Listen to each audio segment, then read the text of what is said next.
niyo yayimenya ariko ntakayivuge kuko ururimi rwacu ruramubabaza rukamurya ahantu ntashaka ko tuyivuga ntinutunayimenye noneho no mu kudekarara dusenya ibihome ntitugire iyo mirongo nanjye ndicaye ndatuje ngiye kukumva haragira hati Imana nyiramahoro izamenagurira satani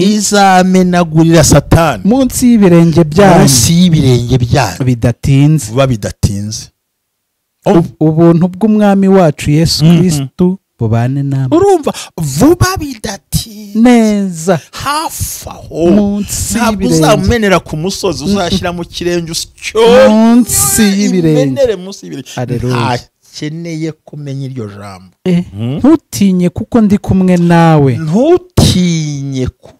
ndi kumwe nawe utararengaho ni bangahe yabitsemo ubwoba benshi ntashaka kurivuga. Ubumwe bw'Abera Ministries, amavuta akandagira amateka, ubuzima bugahinduka. Mwiyerekwa ry'umushumba Reverend Mbabazi Jean Baptiste ubwo yasengaga Imana yamuhishuriye abantu benshi batsikamiwe n'amateka mabi. Imana yamubwira ngo genda ubasuke amavuta ubuzima buhinduke nabo bahindura ubw'abandi. Ubumwe bw'Abera Ministries ntabwo ari idini, nta nubwo ari n'itorero, ni umuryango wakira buri muntu wese akabohoka. Buri muntu wese mu itorero abohejejwe muri byo. Ubumwe bw'Abera Ministries, amavuta akandagira amateka, ubuzima bugahinduka. Amavuta akandagira amateka ni ijambo dukura mu gitabo cy'Abami ba kabiri ibice 4 umurongo wa 2, aho umubyeyi w'umupfakazi yari afite ideni bagiye kumutwarira abana. Aragenda asanga uwitwa umuhanuzi Elisa, aramubwira ati bagiye kumutwarira abana mbigenze gute? Elisa aramubaza ngo ufite iki mu rugo rwawe? Undi aramubwira ngo ntacyo mfite ngo keretse agaherezo gato k'amavuta. Aramubwira ngo nothing, I have nothing in my house unless the jug of oil. Aramubwira ngo genda utiri ibindi ukoresha ngo twatuye dusuzuguritse, ya mavuta make asuzuguritse niyo yatumye akandagira ideni arayishyura, byose bigenda neza. Icyo ufite, icyo ushoboye, icyo ubasha gukora, bwa buryo bwawe na yanze na bwa bwenge bwawe, icyo usuzuguye n'ikimana igiye guhera yo kubakira amateka. Naho rero hafi ubusobanuro amavuta akandagira amateka, ubwiza bwawe, ukusa, ukureshya, icyo ushoboye, icyo ukora, uko ubigenza, aho uvuka, aho ukomoka, ibyo wita ibisuzuguye iby'Imana igiye kuzakoresha kugira ngo ubashe kugera ku ntego yawe. Amen. Kaze ku Bumwe bw'Abera Ministries, amavuta akandagira amateka, ubuzima bugahinduka. Mwebwe mwese aho mudukurikiye muherereye, mbifurije ibihe byiza, icyumweru cyiza. Imana y'amahoro ibane namwe mu byo muteganya gukora byose, abari mu amateraniro meza, abatabashije kujyamo namwe, kandi turi hano kugira ngo duterane. Nubu niri n'iteraniro ry'Ubumwe bw'Abera Ministries. Mushumba, icyumweru cyiza. Murakoze, icyumweru cyiza kuri mwese. Ndabifurije umugisha w'Imana, abateranye mwese n'abaterana ku isabato nabo tubifurije umugisha w'Imana ko badukurikirana, abasilamu, abantu bose ababashije guhumeka bikemera. Twihanganisha abatwumva bari kwa muganga, twihanganisha abatwumva bari muri mabuso, dukomeje abatwumva bari mu kazi bagashyiramo za ekuteri. Dushuje abantu bose bagira icyumweru cyiza cy'umugisha, bakomeza kuzirikana ko uvomera abandi n'abazavomerwa, ubaka abandi n'abazubakwa. Gufasha ni ngombwa. Tukomeje igikorwa cya mituweli. Imana ibamushe mu izina rya Yesu Kristo Nazareti. Amen. Yego. Uyu munsi rero ku cyumweru ntabwo ushaka ko dutinda. Ya ntitutinda rwose. Kandi icyumweru cyahariwe kuyoborwa niyo mutari buze kumbaza, ahubwo nagira ngo uze kumfasha ufate Bibiliya hafi aha ngaha. Rwose nayifashe. Dore ikintu ngiye kubwira abantu. Hari imirongo yo muri Bibiliya Satani atifuza ko umuntu amenya. Yes.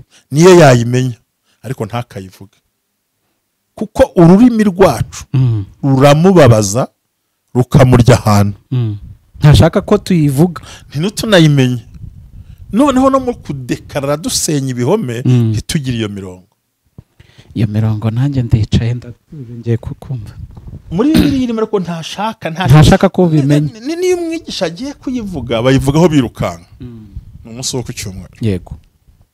ndagukangurira banzira ijambo our tongue ururimi rwacu ni inkota ibaga Satani. yego Ijambo tuvuze tudekarara riramukorogoshora, rikamuhwanyagura, rikamuvunagura akababara cyane iyo tumenye iyo mirongo muri Bibiliya. ubu nanjye niyo ngiye kumva. Reka Mana abana natwe utugirire neza, udufashe, umwuka wera tubeho kubwa Yesu Kristo umwami wacu. Amen. Amen. Verse ya mbere igaragara mu gitabo mu rwandiko Yakobo yandikiye abakristo ibice 4 umurongo wa 7. Yakobo ibice 4 umurongo wa 7. Yakobo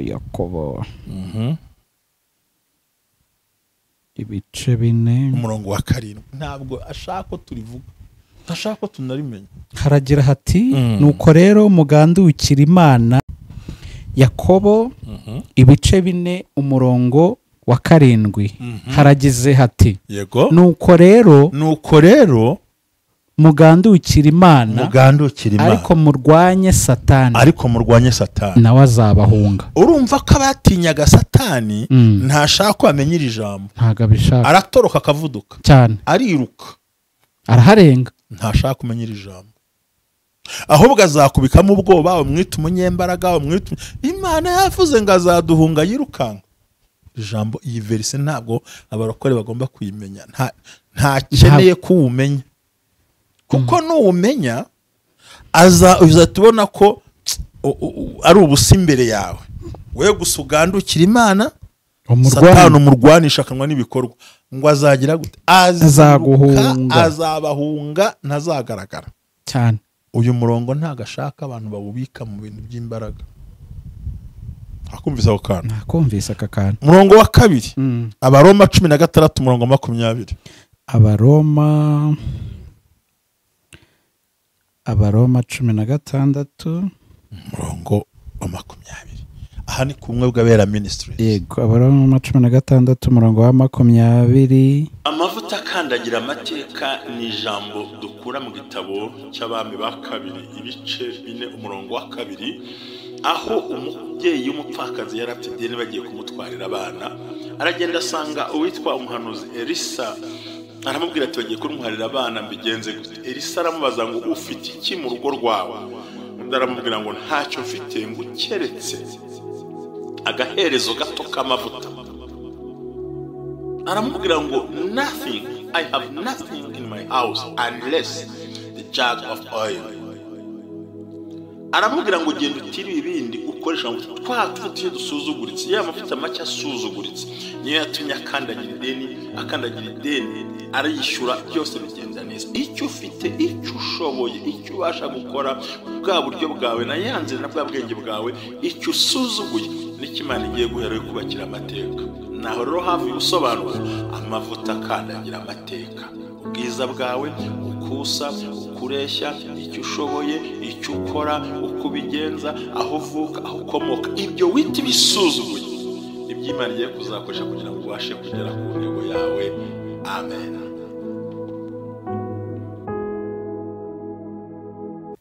Haragira hati Imana nyiramahoro izamenagurira Satani munsi y'ibirenge byanyu bidatinze. Ubuntu bw'umwami wacu Yesu Kristo bubane namwe. Urumva vuba bidatinze neza, hafi aho, munsi ntabwo uzamenera ku musozi, uzashyira mu kirenge munsi y'ibirenge. Ntakeneye kumenya iryo jambo. Arashaka uhorana ubwo umutinya wumva ari igitangaza. Dayimoni si igitangaza, Satani si igitangaza, yacishijwe bugufi. Vuba bidatinze munsi y'ikirenge cy'umukiranutsi, vuba bitagize bidatinze, niko ijambo rivuze. Haleluya. Amen. Urabona akazi yakwambaye, urabona amahirwe. Ngo iri jambo ntashaka kurimenya, kuko nurimenya ni wa wundi wabuze urubyaro agiye kurubona. Rero kumwe bw'abera ministries, amavuta akandagira amateka, uyu murongo vuba bitagize bidatinze azamenagura. Ntabwo ariko icyo bita kumenaga, ntabwo ari gusya, ni ukujanjagura, ajanjagurire munsi y'ibirenge byanyu. Yego, byawe none yaguhamuye, ntusinzira, urarurira, urasaze, ngibyo Imana nyiramahoro izamenagurira Satani munsi y'ibirenge byanyu bidatinze. Niko ijambo rivuze. ntashaka kumenya uwo murongo ko nubumenye uzagira imbaraga uzongera kumuhamba kuza buti se n'ibiki nta gihimbwa zitamaha ku misozi.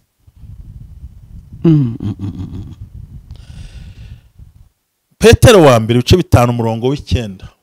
Petero wa mbere imwe mu mirongo Satani atifuza kumenya. Petero wa mbere umurongo ibice 5 umurongo w'9 umurongo 8 n'u'9. umurongo w'8 n'u'9 haragira hati mwirinde ibisindisha mube maso kuko umurezi wanyu Satani azerera nk'intare yivuga ashaka uwaconcomera. ibisindisha bavuga hano mwirinde amagambo kubera ngo birashoboka ngo Satani iki ngo hari abantu bafata Satani bakamuha agaciro adafite, bakamugira umunyembaraga, bakamugira umuntu ufite ubutware. Reka 9 haragera hati mumurwanye mushikamye kandi mufite kwizera gukomeye muzi yuko bene data bari mu isi muhuje imibabaro. umurwanye mushikamye neza. Jambo ariko ryumvise nturemereye. Cyumvise cyane. Azerera mwirinde ibisindisha, mwirinde amagambo ngo ntibishoboka ngo reka ngo Satani ngo n'umunyembaraga ngo yanyimye ibintu. Urumva ijambo ko nari ry'imbaraga. Ndi kuryumva cyane. Kandi musenge mushimwe mwirukane kuko ntacyo azabatwara. Yego. Yohani urwandiko rwa mbere rwa Yohani. Urwandiko rwa mbere rwa Yohani ibice 3 umurongo w'8. Ni imwe mu mirongo Satani atifuza kuvuga mu murongo w'8. Ukora ibyaha yego ni uwa Satani. Ahinda gake ukora iki? Ukora ibyaha ni uwaki? Ni uwa Satani. Ubwo yubikora uri hehe? Uri kwa Satani. Twagiye. Kuko uhereye mbere na mbere Satani akora ibyaha. Iby'umwana w'Imana yerekaniwe ni ibi, ni ukugira ngo amareho imirimo ya Satani. Kuvuga ngo ntashaka kumenya ko ukora ibyaha ari uwa Satani. Oya nubimenya kandi wihane arakaguhisha ko utita umwana wa Satani. Ugumaho ngaho uririmba usenga ubwirize ukora ariko ntubimenye twacyo gihe ufite uri wamaze kuba adopte kwa Satani. Uri kuri kakaziriko twabonye ejo kakurura umuntu ibirenge ntashaka kurimenya. Turimo namwe mu magambo yego Satani atifuza kumenya utanayavuga n'abigisha bayakwepa. Tujye muri Yesaya 40 umurongo w'10. Yesaya Kuunga Gavera Ministries akandagira amateka. Aya magambo nayakorera research ngira ngo nkubwire ngo urakangwa n'abaringa ubwo umwami Imana ari mu ruhande rwacu mubisha wacu ninde. Yesaya uretse gato nta kibazo namwe mu magambo ntabwo nayarangiza yose agera nko kuri 40 verse nka 40 ariko ubwo ni imitwe ni ijambo ry'Imana ryo muri Bibiliya Satani atifuza ko umuntu amenya kuko iyo urifashe ukari n'urufunguzo rumenagura Satani araguhunga ubumushoboye ubumushwanyaguje. Yesaya kangahe? 41:10 chapitre 41 verset 10. Igice cya 41 umurongo w'10 haragize hati ntutinye kuko ndi kumwe nawe. Ntutinye kuko ndi kumwe nawe. Utararengaho ni bangahe yabitsemo ubwoba benshi hashaka kurivuga. Yego ntukihebe kuko ndi Imana yawe. Ntukihebe kuko ndi Imana yawe. Nzajya ngukomeza ni koko nzajya ngutabara. Ni koko nzajya ngira gute? Nzajya ngutabara kandi nzajya nkoramiza ukuboko kwanjye kw'iburyo. Ntabwo nzagutega igiti, sinzagutega insina, sinzagutega isafuriya n'isorori. Nzakuramiza ukuboko kwanjye kw'iki? Igitoki iyo kimaze gukomera bagitega igiti. Mwako twimuteka zaturamiza ukuboko kwe kw'iburyo. Haleluya amen. Ijambo utinye kuko ndi Imana yawe. ko ari gushekeje ndasetse we Imana ntabwo izadutega igiti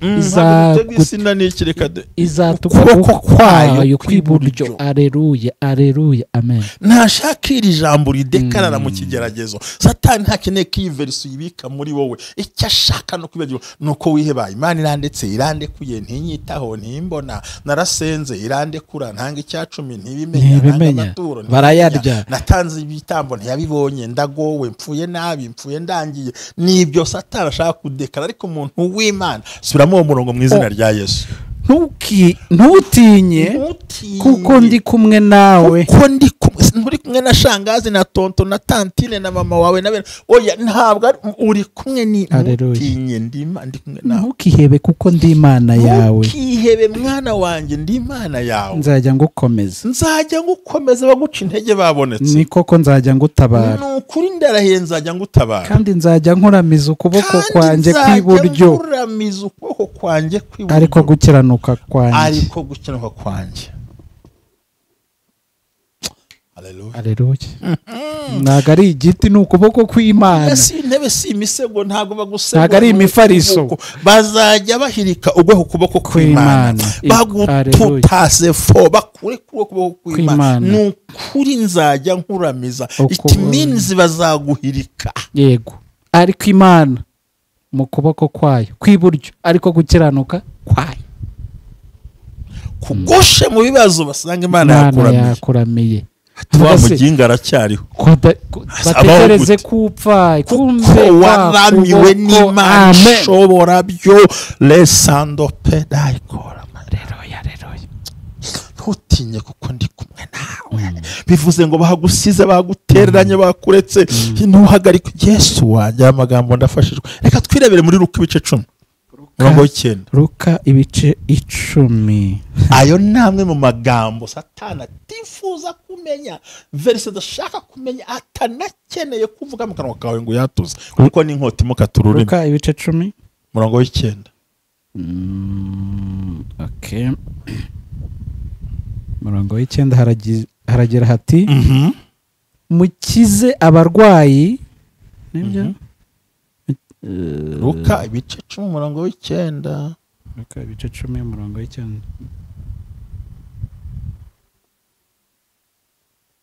Ahabonye? Jerry mu cameraman ijambo ry'Imana ararize ariko ntago ari umwigisha ninjye mwigisha. Yego. Nibyo nyamara niko hasomenye nta kibazo nahateguye mbizi. Haranditse ngo Luka ibice 10 umurongo w'9 haravuze ngo mukize abarwayi bawurimo mubabwire muti ubwami bw'Imana burabegereye.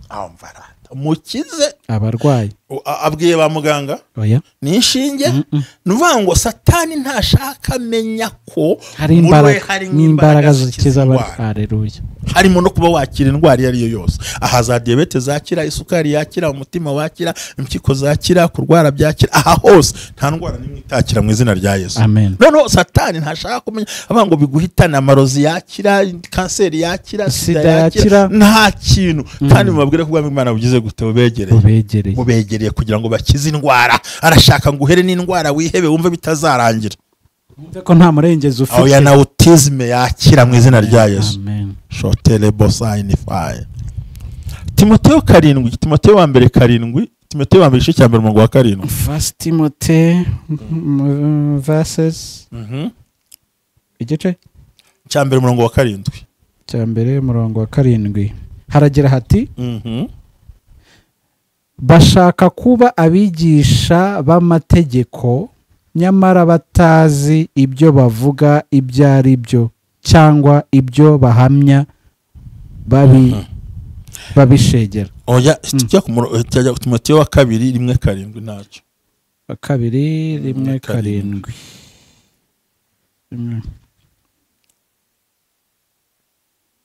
kuko Imana itaduhaye umwuka w'ubwoba. Kuko Imana haleluya itaduhaye umwuka w'ubwoba. Kuko abantu benshi babitswemo kandi umanyabwoba ntibazajya no mu ijuru.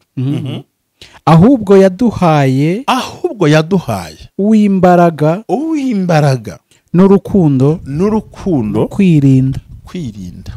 Ntabwo dufite esprit y'ubwoba, ntabwo twahawe umwuka w'ubwoba, twahawe umwuka w'imbaraga udatinya. yego Satani ntashaka amenya ko dufite imbaraga muri twe.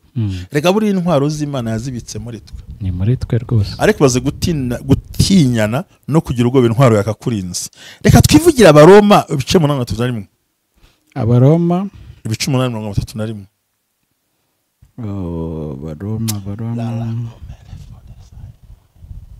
Abaroma ibice 8:31 haragira hati none ubwo bimeze bityo, none ubwo bimeze gutyo, tuvuga iki? Ubw'Imana iri mu ruhande rwacu, ubw'Imana iri mu ruhande rwacu, umubisha wacu ninde? ntawe. None ko ufite ubwoba, ntabwo Satani akeneye ko uyu murongo uwumenya cyangwa uwuvuge. Arabizi imbaraga ziwurimo. Abanzi baranzengurutse, abarazi baranzengurutse, abantu baranteranye, ndi jyenyine, ntabe ngira umfasha, ntabe ngira umbaho, ibyago byarama. Hari abantu bari muri iyo ka imeze gutya, ubw'Imana iri mu ruhande rwacu, mubisha wacu ninde? Reka twihute cyane twirebera Abakorinto ba kabiri. Abakorinto ba kabiri, yego, ibice 12. ibice 12. Urwandiko rw'Abakorinto rwa kabiri ibice 12 umurongo w'9 n'uw'10.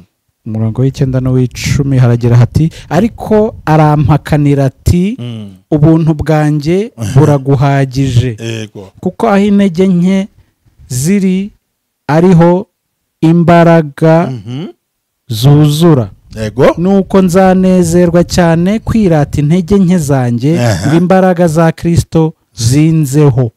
Baravuga tumva ubuntu bwanjye buraguhagije, kandi intege ntizigukanga, n'iz'Imana zizi. Yego, tumwe turihuta cyane. 10 haragira hati nicyo gituma ku bwa Kristo nzishimira intege nke zanjye no guhemurwa, nzishimira n'imibabaro no kurenganywa n'ibyago, kuko iyo mbaye umunyantege nke ariho ndushaho kugira imbaraga. Good. Narakubwiye ngo my weakness is my hidden weapon. Unknown weapon, hidden weapon. Yes. Hanyuma twite cyane ko nashaka ko dukomeza ubundi ni mirongo myinshi ni y'ingenzi natoranijemo. Reka tureba Kolosayi cyo cyambere.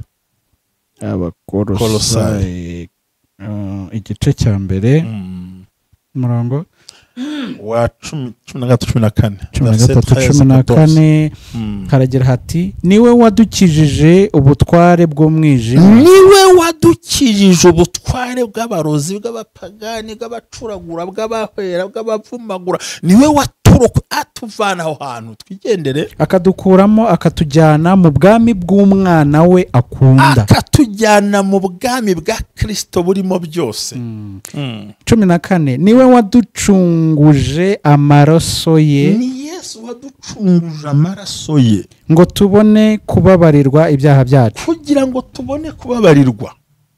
Hashaka kumenya ko aruko yaducunguye. 103 umurongo wa 12. Ariko ndifuza ko 103 unasomera n'umurongo wa 3 waho. Ahagana hehe? Zaburi 103. Zaburi 103.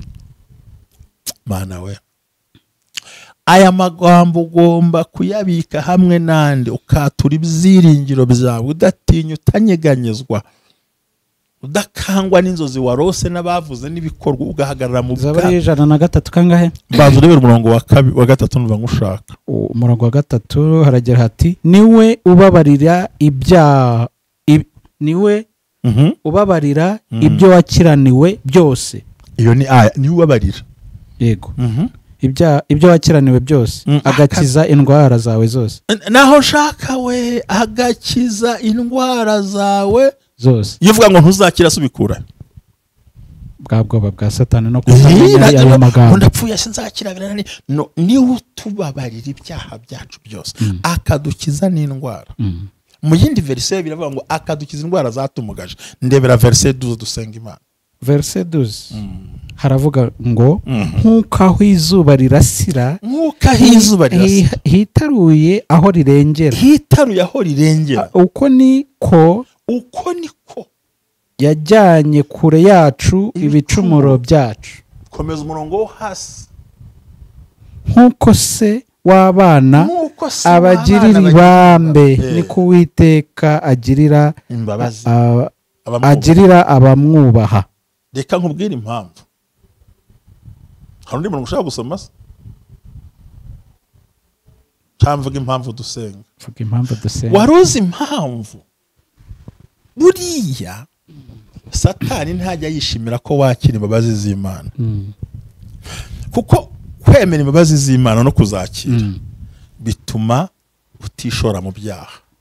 Yego. dore uko umuririmbyi yaririmbye ngo Uwiteka umucamanza yambonyeho amaraso Yego. anyituhiriwe. wari uzi impamvu Satani ahora akwereka ko utababariwe, kutababarirwa, kugira ngo wongere ukore cya cyaha n'ubundi utize ndacyarwana n'iki ko nta mbabazi nabonye.